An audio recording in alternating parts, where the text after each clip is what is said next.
നമസ്തേ, ഞാൻ ശിവറാം ബാബുകുമാർ. മറ്റൊരു വീഡിയോയിലേക്ക് എല്ലാവരെയും സ്വാഗതം ചെയ്യുന്നു.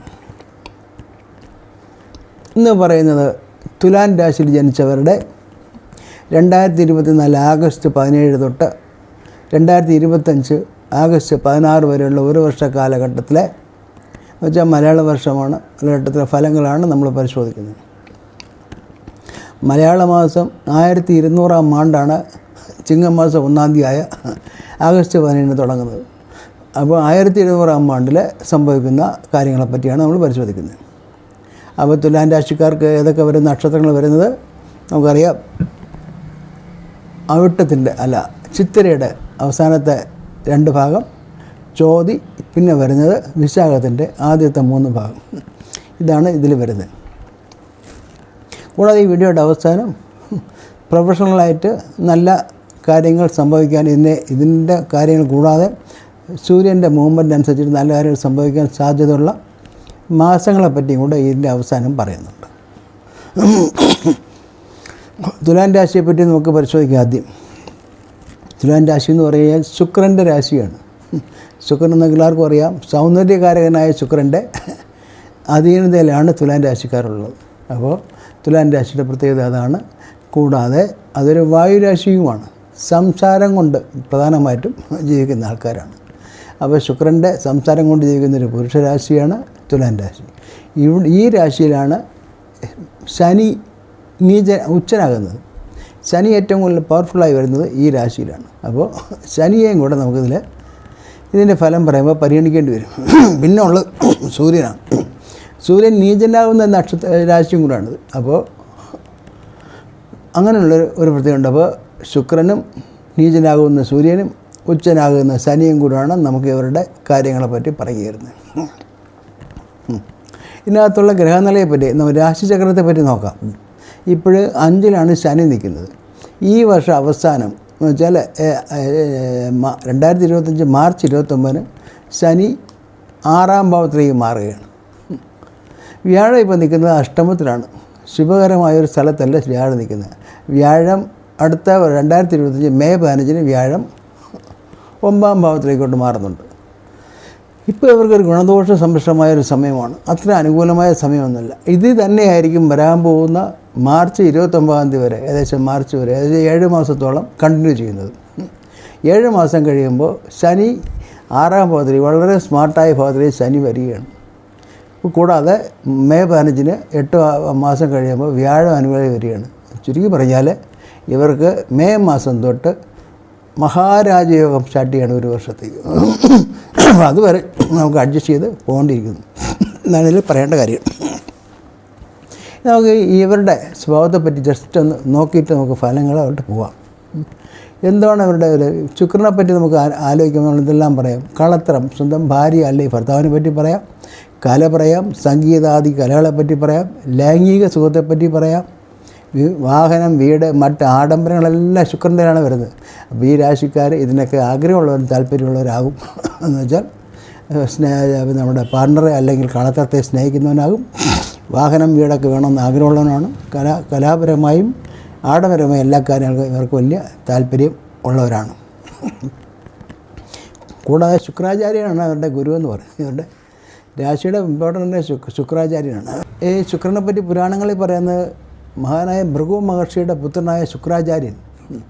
ശുക്രാചാര്യൻ ആരാണെന്ന് അറിയാം നിങ്ങൾക്ക്. അസുരന്മാരുടെ ഗുരുവാണ് ശുക്രാചാര്യൻ. മരിച്ചവരെ ജീവിപ്പിക്കാൻ കഴിയുന്ന മൃതസഞ്ജീവനി എന്ന മന്ത്രം അറിയുന്ന ആളാണ് ശുക്രൻ. അസുരഗുരു എന്ന് പറയുമ്പോൾ തന്നെ പാണ്ഡിത്യം മനസ്സിലാകും. അത്രയധികം വലിയ പാണ്ഡിതനുമൊക്കെയാണ്.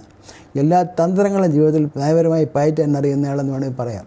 അപ്പോൾ തുലാൻ രാശിക്കാർക്ക് ഒരു ഡിപ്ലോമാറ്റിക്കായിട്ടുള്ള നയപരമായിട്ട് പെരുമാറാനും തന്ത്രങ്ങളും അറിയുന്നവരാണ് എന്നുകൂടെ നമുക്ക് മനസ്സിലാക്കണം.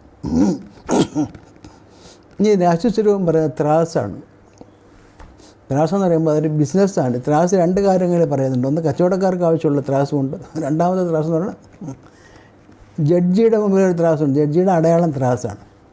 അപ്പോൾ ഈ ശുക്രൻ്റെ ഈ രാശി ജനിച്ചവർ എപ്പോഴും ശ്രദ്ധിക്കുന്നത് അവരുടെ ത്രാസിൻ്റെ ഒരു സൈഡ് താരാരികൻ എപ്പോഴും ശ്രദ്ധിക്കും. തുലനം കൊണ്ട് പോകാനായിട്ട് ശ്രദ്ധിക്കും എന്നാണ് നമ്മുടെ ആചാര്യൻ പറയുന്നത്.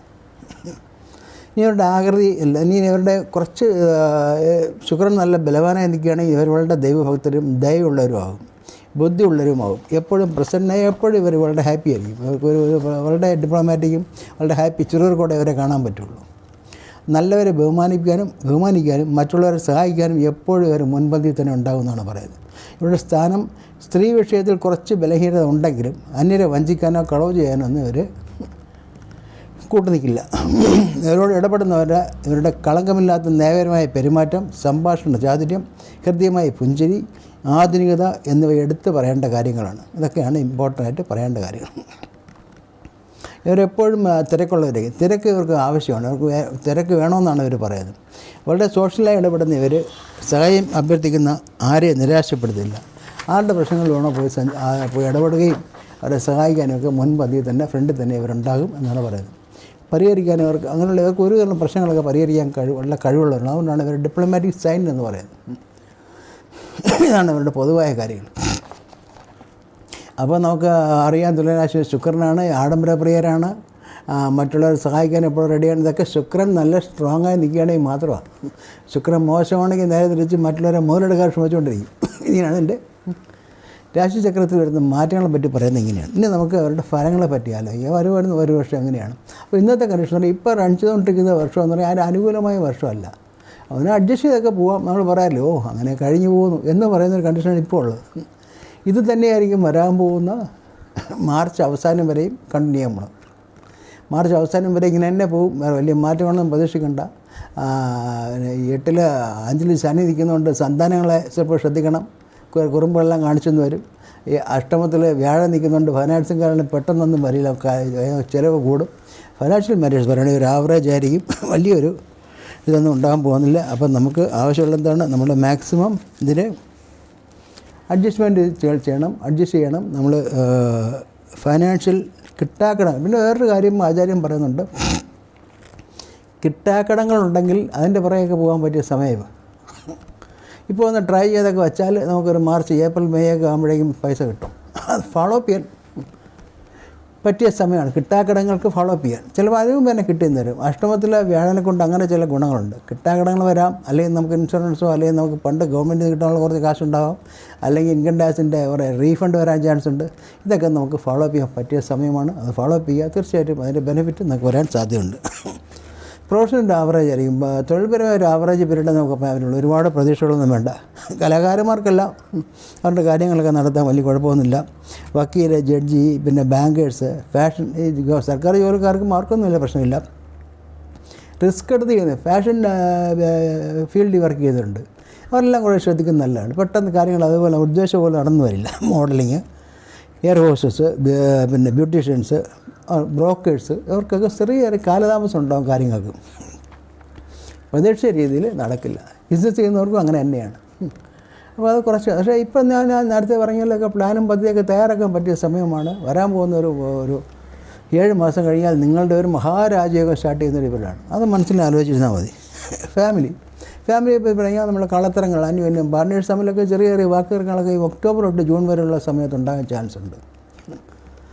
അപ്പോൾ ശ്രദ്ധിച്ചാൽ മതി. അതായത് ചൊവ്വയുടെ നില ആ സമയത്ത് അത്ര അനുകൂലമല്ല. അപ്പോൾ 7ാം ഭാവം അതിനുണ്ട്. അപ്പോൾ നമുക്ക് മറ്റുള്ള പാർട്ണറുമായിട്ടോ പാർട്ണർഷിപ്പിലെ ബിസിനസ്സുള്ളവർക്ക് അവർക്കും ഭാര്യ ഭർത്താക്കന്മാർക്കും കൊച്ചു കൊച്ചു പ്രശ്നങ്ങൾ അവരുടെ തൊഴിൽ സംബന്ധമായും അല്ലാതെയൊക്കെയുള്ള കാര്യങ്ങളിൽ ചെറിയ ചെറിയ പ്രശ്നങ്ങൾ വരാൻ സാധ്യതയുണ്ട്. അത് നിങ്ങൾക്ക് വിചാരിച്ചാൽ നിങ്ങൾക്ക് തന്നെ സോൾവ് ചെയ്യാൻ പറ്റുന്ന കാര്യങ്ങളേ ഉള്ളൂ. പക്ഷേ പ്രശ്നങ്ങൾ വരും എന്നുള്ളതാണ് ഇതിൽ പറയുന്നത്. അതൊരു മെയ് കഴിയുമ്പോൾ പ്രശ്നം ഉണ്ടാകും, എല്ലാം മാറും. വ്യാഴം വരുമ്പോൾ നമുക്ക് സോൾവ് ചെയ്യാൻ പറ്റിയ കാര്യം. അപ്പോൾ എന്തെങ്കിലും വരികയാണെങ്കിൽ തന്നെ അങ്ങ് നീട്ടിക്കൊണ്ട് പോയാൽ മതി. പെട്ടെന്ന് തെറ്റായ തീരുമാനം എടുത്ത് സോൾവ് ചെയ്യാൻ ശ്രമിക്കരുത്. അത് പ്രണയിക്കുന്നവർക്ക് അത് തന്നെയാണ് ഞാൻ പറയുന്നത്. അങ്ങനെ ഒരു പ്രശ്നം പിണങ്ങുമെന്ന് കണ്ടു കഴിഞ്ഞാൽ നിങ്ങൾ ആ ഭാഗത്തേക്ക് പോകരുത്. അത് ഞാനിപ്പോൾ തിരക്കാണെന്ന് എങ്ങനെയും വലിച്ചു നീട്ടി ഒരു 5-6 മാസം അങ്ങോട്ടങ്ങ് പോകണം. എന്ന് വെച്ചാൽ കയ്യിൽ നിന്ന് അറിയാതെ ഒന്ന് വാക്കുകൾ, അതായത് നിങ്ങൾ വായുരാശിക്കാരായതുകൊണ്ട് നിങ്ങളുടെ സംസാര രീതിയിൽ ചെറിയ വർഷങ്ങൾ വരും. അത് ശ്രദ്ധിച്ചോണം എന്നാണ് ഞാൻ പറയുന്ന അർത്ഥം. ഹെൽത്തും ഒക്കെ അങ്ങനെ തന്നെയാണ്. വലിയൊരു ഭയങ്കര അനുകൂലമായ സമയമൊന്നുമില്ല. അതൊക്കെ ശ്രദ്ധിക്കണം. കേസുകളൊക്കെ വരാൻ സാധ്യതയുണ്ട് അല്ലാതുള്ള കാര്യങ്ങളിൽ. ഇതൊക്കെ വരും. അപ്പോൾ നമുക്ക് മാർച്ച് എൻഡ് വരെ മര്യാദയ്ക്കിരിക്കുക. വലിയ പ്രശ്നങ്ങൾക്കൊന്നും പോകണ്ട. മാർച്ച് കഴിഞ്ഞാൽ തീർച്ചയായിട്ടും നമ്മുടെ സമയമാണ്. അടിച്ചു പൊളിക്കാനുള്ള നല്ല ടൈമാണ് വരുന്നത്. ശനിയും വ്യാഴവും മറ്റു ഗ്രഹങ്ങളെല്ലാം നിങ്ങളെ സഹായിക്കാനുണ്ടാവും. അതുകൊണ്ട് ഞാൻ ഉറപ്പ് തരുന്ന അടുത്ത രാജയോഗം വരിക, അതിമഹാരാജയോഗമാണ് വരാൻ പോകുന്നത്. അതുകൊണ്ട് അതുവരെ വെറുതെ ഇരിക്കുക. ഇനി ഈ രാശിക്കാർക്ക് സൂര്യന് അനുകൂലമായി വരുന്ന സമയത്ത് നമുക്ക് പ്രൊഫഷണൽ കാര്യങ്ങൾക്ക്, പ്രൊഫഷണൽ സർക്കാർ ബന്ധപ്പെട്ട അല്ലെങ്കിൽ പ്രൊമോഷൻ അല്ലെങ്കിൽ പ്രശംസ, ഫൈനാൻസൊക്കെ വരാനുള്ള ഇതിനിടയ്ക്കുള്ള ഒരു 4 മാസമുണ്ട്. ആ 4 മാസം കൂടെ പറ്റി പറയാം. ചിങ്ങമാസം ഈ വരുന്ന ആഗസ്റ്റ് തൊട്ട് സെപ്റ്റംബർ 15 കാലഘട്ടം വളരെ നല്ലതാണ്. സൂര്യൻ 11-ലാണ്, അനുകൂലമായ കാര്യമാണ്. സർക്കാർ സംബന്ധമായും പ്രൊഫഷണലായിട്ടും നല്ല അനുകൂല അവസ്ഥ ഉണ്ടാകും. പിന്നെയുള്ള ധനുമാസം എന്ന് പറഞ്ഞാൽ ഡിസംബർ 15 തൊട്ട് ജനുവരി 15 വരെയുള്ള കാലഘട്ടം അനുകൂലമായിരിക്കും ഈ കാര്യങ്ങൾ, പ്രൊഫഷണൽ കാര്യങ്ങൾക്ക്. പിന്നെ ഇവിടെ മീനമാണ്. മാർച്ച് 15 തൊട്ട് ഏപ്രിൽ 15 വരെ വളരെ നല്ല സമയമാണ്. നിങ്ങൾക്കത് കാര്യങ്ങൾ ആ സമയത്തേക്ക് നിങ്ങൾക്ക് കാര്യങ്ങൾ ചെയ്യാം. പിന്നെ കർക്കിടക മാസമാണ്. ജൂലൈ 15 തൊട്ട് ആഗസ്റ്റ് 15 വരെ 2025. ആ സമയം വളരെ 10-ലാണ് സൂര്യൻ നിൽക്കുന്നത്, വളരെ അനുകൂലമാണ്. ഈ 4 മാസം നിങ്ങൾ വളരെ ക്ലിയറായി ഏതൊക്കെയാണ്? ആഗസ്റ്റ് 15 തൊട്ട് സെപ്റ്റംബർ 15 വരെ, ഡിസംബർ 15 തൊട്ട് ജനുവരി 15 വരെ, മാർച്ച് 15 തൊട്ട് ഏപ്രിൽ 15 വരെ, ജൂലൈ 15 തൊട്ട് ആഗസ്റ്റ് 15 വരെ. ഈ 4 മാസങ്ങൾ നന്നായിട്ട് ഫോളോ അപ്പ് ചെയ്യുക. മറ്റുള്ള കാര്യങ്ങളൊക്കെ പറഞ്ഞതുപോലെയാണ്, ഒരു തരത്തിലും പറയേണ്ട ആവശ്യമില്ല. നല്ലൊരു പീരീഡാണ് വരുന്നത്. എല്ലാവർക്കും നല്ല വരട്ടെ പ്രാർത്ഥിച്ചുകൊണ്ട് നിർത്തുന്നു. നന്ദി, നമസ്കാരം.